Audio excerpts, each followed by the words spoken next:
Buenas tardes, esperamos que todos ustedes se encuentren muy bien y nos gustaría mucho que nos comentaran cómo les va con los temas que hemos visto hasta el momento. En esta sesión vamos a iniciar con un tema que es muy importante, pero al mismo tiempo es en cierto modo un poquito difícil de comprender. Sin embargo, vamos a tratar de abordarlo de la forma más simple que se pueda. Y me estoy refiriendo al tema simetría en química. De cierta forma, todos hemos hablado de la simetría en una forma cotidiana. Si observamos esta imagen, inmediatamente podemos ver que es una figura simétrica, en donde este lado es exactamente igual a este otro. Y en general, tenemos posiblemente una definición de lo que es la simetría. Sin embargo, la simetría en matemáticas es un poquito más restrictiva que la que empleamos en la vida cotidiana. Vean que aquí les muestro una serie de imágenes a las cuales yo les puedo trazar una línea a la mitad y podemos ver que el lado izquierdo es exactamente igual al lado derecho. Es decir, a simple vista, cualquier persona nos podría decir que estas imágenes son simétricas. En una definición más formal de simetría, se dice que un objeto o figura tiene simetría si un movimiento u operación aplicado a la figura la deja en una posición indistinguible de la posición original. Entonces, hay que definir a qué tipo de movimientos u operaciones nos estamos refiriendo. La simetría en química es fundamental para poder explicar uno de los modelos más modernos y aceptados en la explicación de enlaces químicos, y me estoy refiriendo a la teoría de orbitales moleculares, que hoy en día es capaz de explicar el comportamiento de las moléculas y sus propiedades, tanto físicas como químicas. Como ustedes saben o han escuchado, la ecuación de Schrödinger describe la evolución temporal de una partícula subatómica de naturaleza ondulatoria y no relativista. Entonces, la simetría en química es tan importante porque sin ella no se podría tener la solución de dicha ecuación. Y se dice que la solución de la ecuación de Schrödinger para cualquier sistema debe ser base de alguna representación irreducible del grupo puntual al que pertenece la molécula. Vean que la solución de esta ecuación requiere de elementos de simetría que puede presentar una molécula, y para esto, evidentemente, tenemos que conocer la geometría. Nosotros ya vimos los tipos de geometría la clase pasada. Vean que esta definición quizás es todavía mucho más abstracta que otras que hemos visto anteriormente. Vean que hay ciertas palabras con las cuales nosotros no estamos familiarizados y que vamos a ver un poquito más adelante. Sin embargo, quiero que se queden con esto, que es grupo puntual. Nosotros podemos clasificar a las moléculas de acuerdo al grupo puntual a las que éstas pertenecen. Quizás una de las cosas más difíciles para poder entender este tema es el lenguaje, ya que muchas de las palabras que vamos a utilizar pues no son palabras que utilicemos de forma cotidiana. Pero bueno, nosotros no vamos a abordar este tema de forma tan matemático, aunque sí me gustaría mostrarles que la base de la simetría tiene sus orígenes en las matemáticas. Y como ya he mencionado, cualquier persona tiene nociones de simetría. Sin embargo, ustedes se están formando para ser científicos. Por lo tanto, es necesario que conozcan las bases que forman parte de lo que llamamos simetría. En la definición que dimos de simetría, se habló de movimientos u operaciones que se aplican a un objeto. Entonces, una operación de simetría, en términos matemáticos, está constituido por lo siguiente. Los vectores forman espacios vectoriales. Las funciones también son vectores. Y las transformaciones lineales actúan sobre vectores. Es decir, una operación de simetría es una transformación lineal. ¿Pero qué es una transformación lineal? Pues es una función de espacios vectoriales y por ser una función tiene un dominio y a su condominio, con la particularidad de que estos deben ser espacios vectoriales, porque estamos hablando de simetría, es decir, de los componentes de un objeto, figura o molécula en el espacio. Por eso necesitamos utilizar vectores. Vean que tenemos un conjunto al cual le llamamos que es el vector 1 y que cuando se le aplica una transformación lineal se genera un vector 2, el cual depende del vector 1. Entonces, esto es una función. Una transformación lineal es una función que utiliza vectores. Veamos con un ejemplo las definiciones que hemos mencionado hasta ahora. Este es el ejemplo que vamos a analizar. Pero no se espanten, que esto solo es la introducción que puede parecer un poquito complicada, y más si nunca han visto algo de simetría en química. Y todavía más tenebroso si las matemáticas no les gustan. Pero no se asusten, como ya dije, solo quiero que sepan el origen de lo que vamos a ver más adelante. Entonces, pasemos a explicar este ejemplo. Vean que yo como ejemplo les pongo esta simbología, C4 y una Z. Aún no les he mencionado qué significa. Esto lo vamos a ver a profundidad un poquito más adelante. Pero ahorita voy a explicarles a qué me refiero con esta operación. C significa un eje de simetría y 4 quiere decir que voy a rotar 90 grados, es decir, 360 entre 4 me da 90. Y esta Z simplemente me indica que gire alrededor del eje Z, en sentido opuesto a las manecillas del reloj. Entonces, en este ejemplo nos dicen, escribir el efecto de C4 sobre los vectores de la base canónica R3.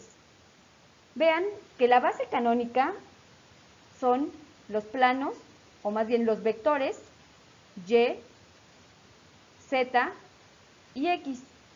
Todo mundo hasta aquí sabe que es una base canónica, puesto que todos hemos graficado en al menos el plano XY. Así, iniciemos con estas operaciones. Vamos a plantear primero el efecto de C4 sobre X, pero X no puede estar solito, contiene también a X y Y, puesto que estoy hablando del espacio vectorial. Entonces, cuando el vector apunta hacia X, voy a definirlo como un 1, es decir, este C4 está definido con respecto a X. Ahora defino este elemento de C4 para Y. Quiere decir que en su estado basal, así como lo tengo, el vector está apuntando hacia Y. Entonces, X sería 0, Y es 1 porque está apuntando en esta dirección y Z es 0. Ahora vamos a definir C4 para el vector Z. Vean que X sería 0, Y 0 y el vector apunta hacia Z. Entonces sería 1. Vean que esta es mi composición de estos tres vectores en el espacio R3 basales, es decir, todavía no he realizado ninguna operación. Ahora sí, hagámoslo cuando apliquemos la rotación de 90 grados en esta dirección. Aquí tengo mi eje y sobre este voy a llevar a cabo la rotación de 90 grados. Y veamos cuál es la composición de C4 para X. Vean que si yo roto 90 grados sobre Z, ahora X va a pasar a esta posición y su composición queda de la siguiente manera. 0, porque ya este vector pasó a esta posición. Ahora es 1 sobre Y porque X se encuentra en esta dirección y Z es 0. Ahora veamos la composición del vector Y cuando giro 90 grados. Vean que cuando giro 90 grados, Y pasa a esta posición. Entonces la composición, vean que pasa a menos 1, es decir, a menos X. Mientras que aquí es 0 porque ya lo moví y Z pues también es 0. Y la composición del vector Z queda de esta manera.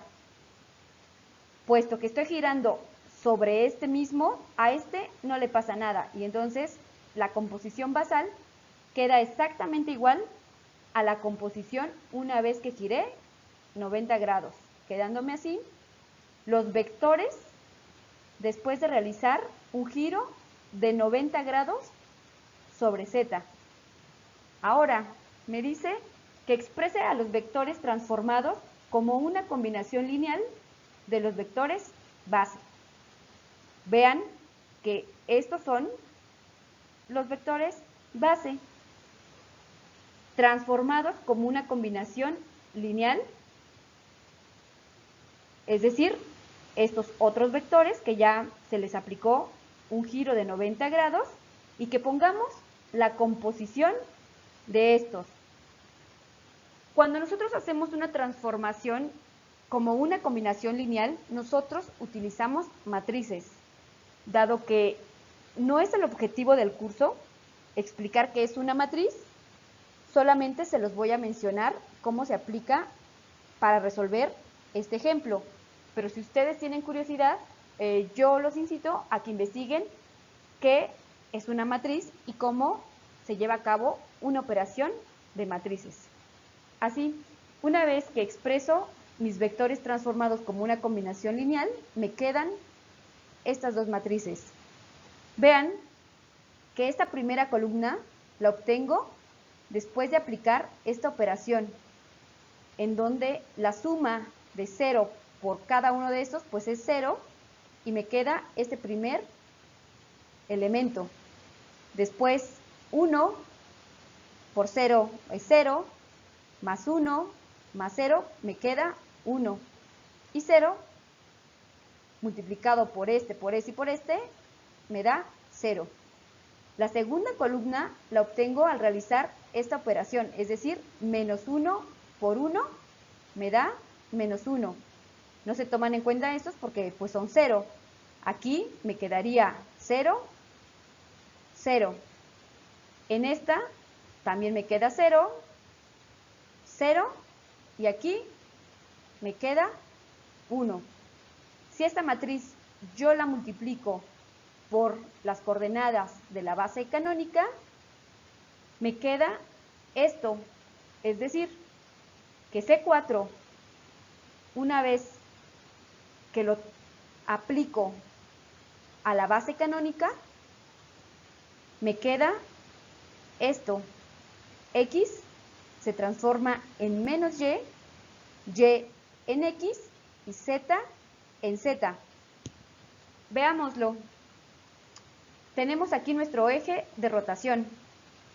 Una vez que ya expresé los vectores en una forma lineal, vean que yo hago 3 giros de 90 grados para llegar a este resultado. Entonces, en un primer giro, X pasa a la posición de Y. En un segundo giro de 90 grados pasa a menos X. Y en un tercer giro, X pasa a la posición de menos Y. Veamos cómo queda Y. Lo tenemos inicialmente aquí. 90 grados me queda menos X. Giro nuevamente 90 grados y me queda menos Y. Otro giro me queda en la posición de X. Y Z pues queda exactamente igual porque, como ya expliqué, es el eje sobre el cual estoy rotando. Vean que esta combinación lineal solamente me expresa 3 veces el giro de 90 grados, porque una cuarta transformación pues me los dejaría exactamente en las mismas posiciones, es decir, X quedaría como X, Y como Y y Z como Z. Definamos qué es un grupo. Un grupo está compuesto por un conjunto de elementos, por unas operaciones binarias entre dos elementos, por unas transformaciones lineales, como las que vimos en el ejemplo anterior, y por una composición en los diferentes ejes vectoriales de una base canónica. Así, les recuerdo que nosotros ya habíamos visto que la solución de la ecuación de Schrödinger para cualquier sistema, es decir, cualquier molécula, debe ser base de alguna representación irreducible del grupo puntual al que pertenece dicha molécula. Es decir, el grupo puntual debe contener todos estos elementos. Y vean que estamos hablando de vectores en el espacio, puesto que estamos definiendo la simetría de una molécula vista de una manera tridimensional. En el área de matemáticas, la definición de grupo es esta.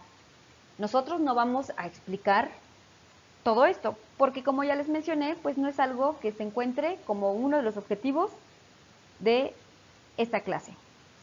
Sin embargo, quiero mencionar que si alguien está interesado y quiere profundizar muchísimo más sobre la definición de grupo matemáticamente hablando, pues con muchísimo gusto les puedo pasar bibliografía en la cual pueden encontrar todos estos temas.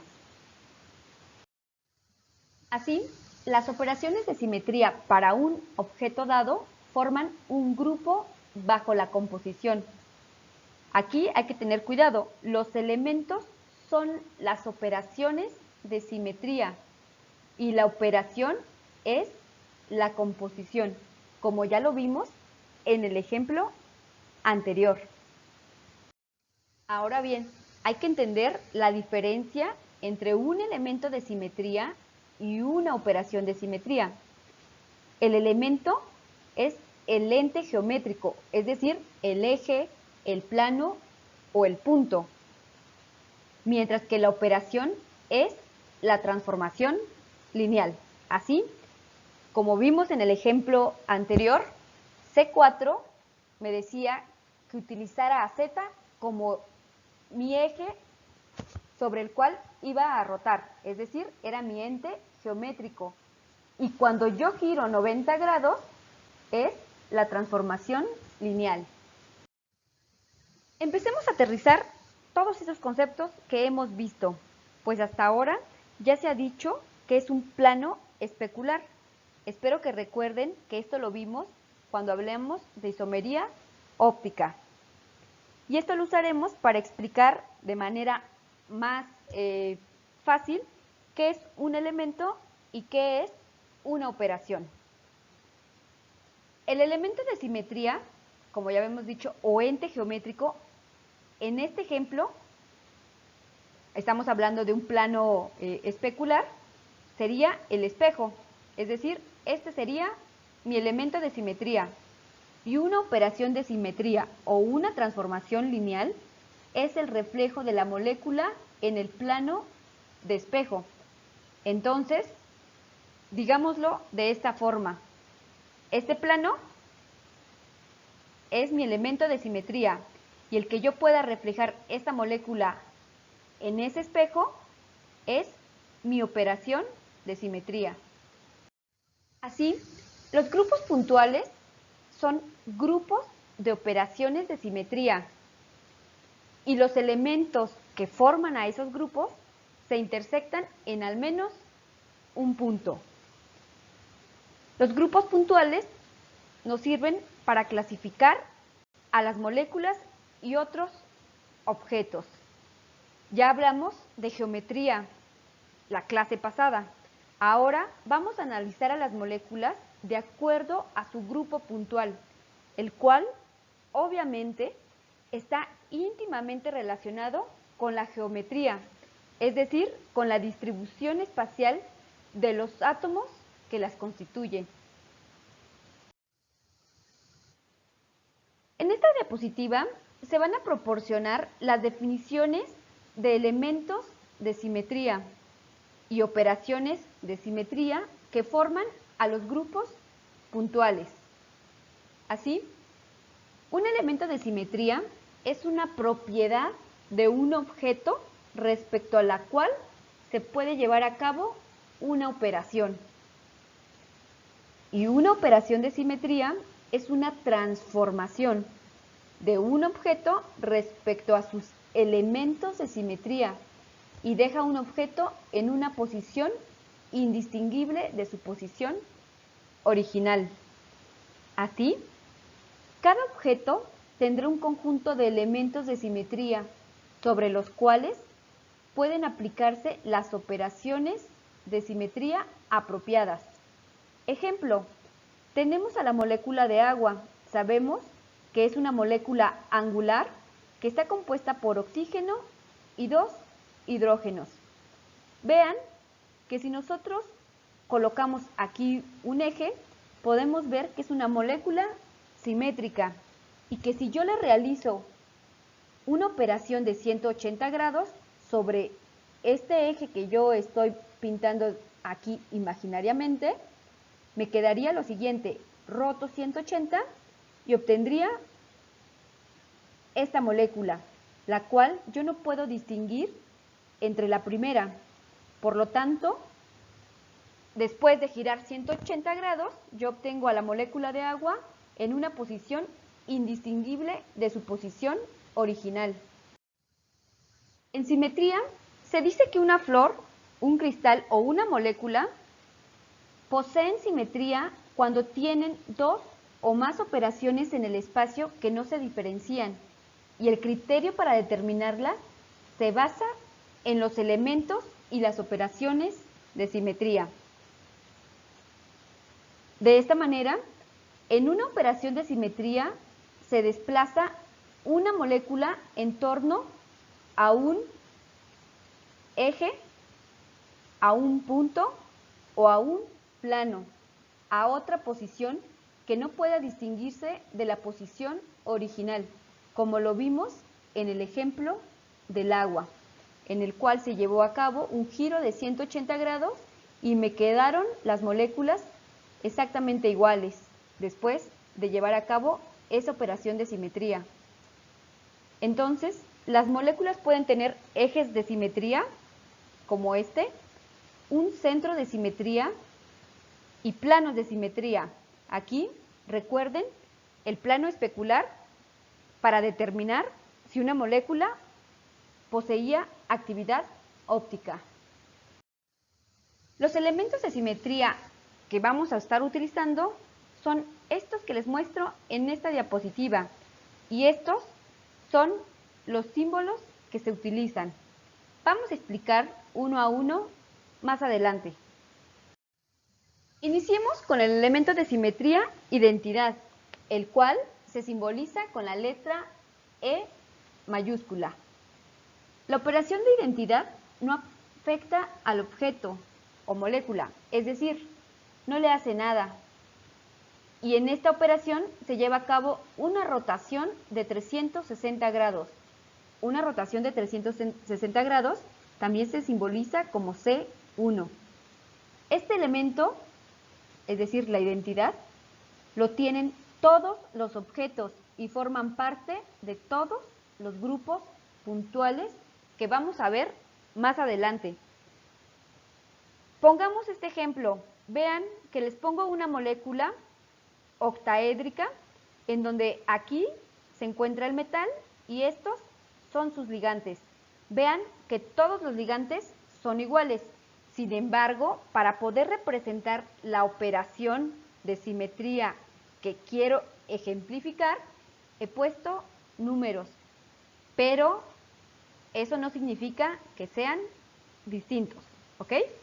Entonces, si yo coloco aquí un eje sobre 3, 1 y 2 y roto 360 grados, vean que esta operación de identidad me genera a la misma molécula, es decir, no le pasó nada.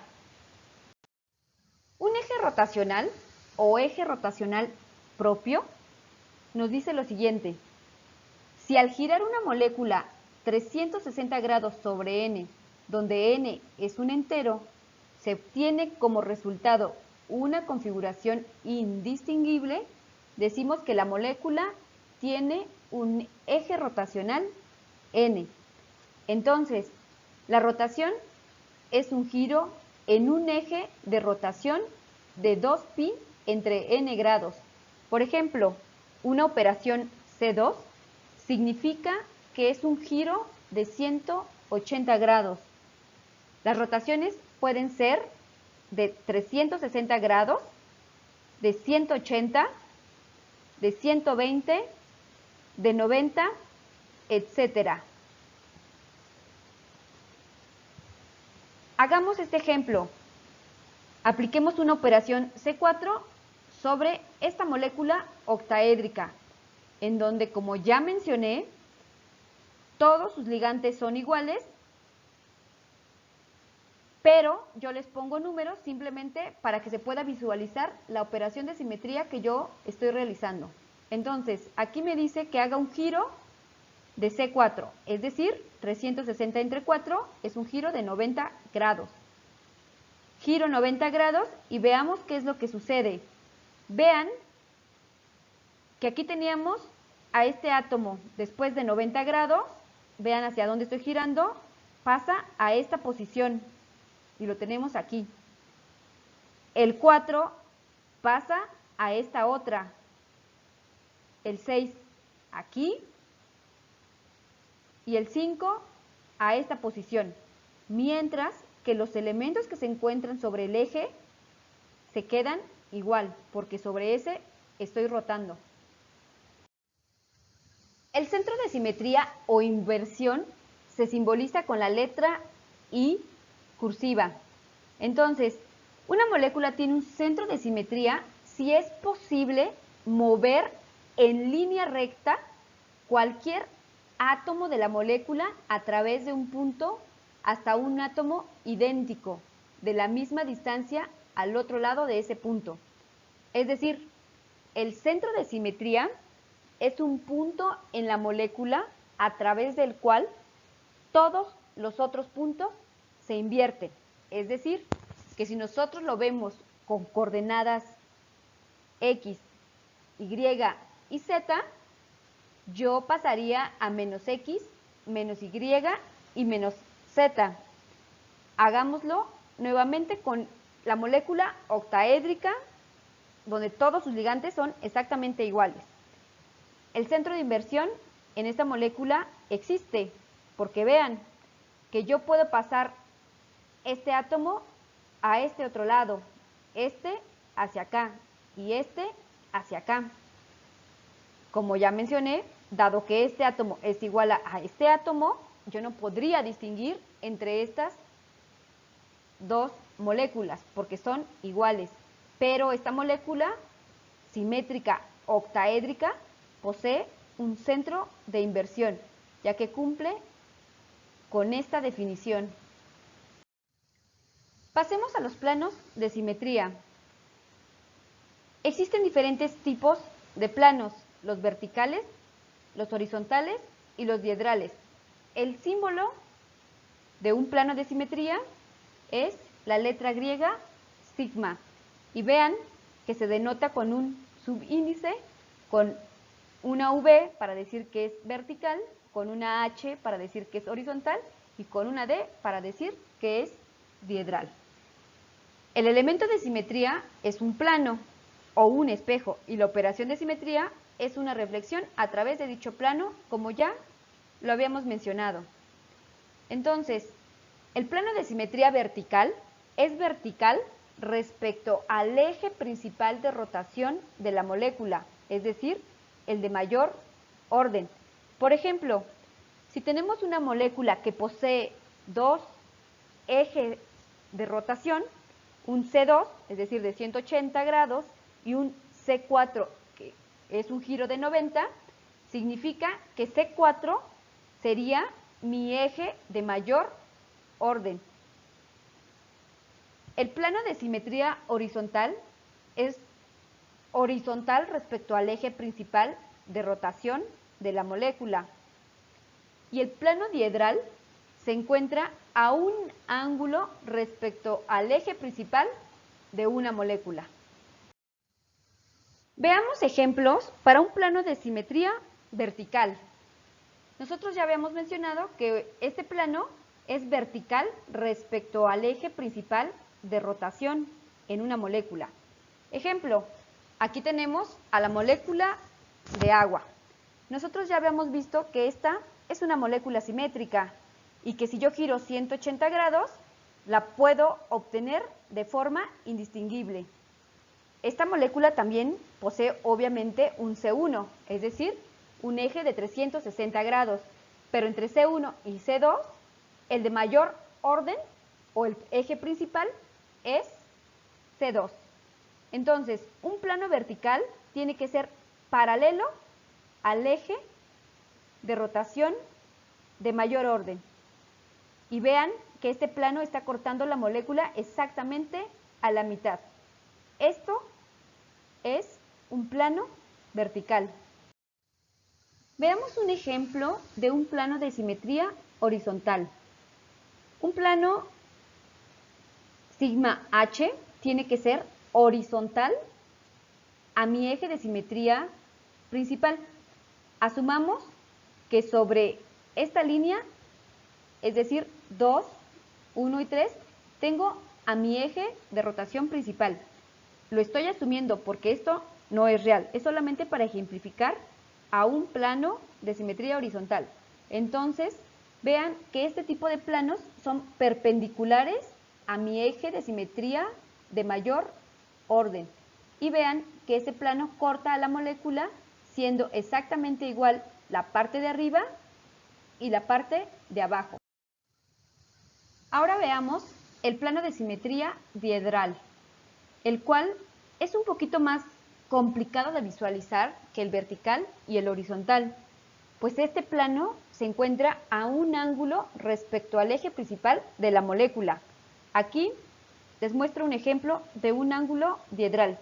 Vean que esta molécula es tetraédrica y en este caso, vean que yo puedo acomodar a la molécula tetraédrica de cierta forma que el plano corte a dos de los átomos, o mejor dicho, que pase a través de estos dos átomos. Y los otros dos átomos quedan uno por arriba y otro por abajo en el mismo ángulo de ese plano diedral. Analicemos lo que es una rotación impropia. Este elemento de simetría requiere de dos operaciones de simetría, en donde cada una por sí misma no es una operación de simetría del objeto, pero cuando se aplican en secuencia, que es algo bien importante, en secuencia, se obtiene una configuración indistinguible de la molécula. Ejemplo, aquí tenemos una molécula tetraédrica, en donde todos los ligantes son exactamente iguales.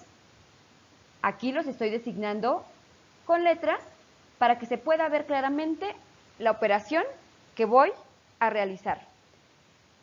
Sé que muchas veces repito lo mismo, pero es que lo hago porque quiero que las cosas que estoy repitiendo les queden completamente claras. Entonces, hagamos esas dos operaciones de simetría que forman una rotación impropia. Hagamos este ejemplo en donde S, la rotación impropia, me dice que gire 90 grados y que aplique un plano perpendicular a este eje. Tenemos a nuestra molécula tetraédrica en estas posiciones en el espacio.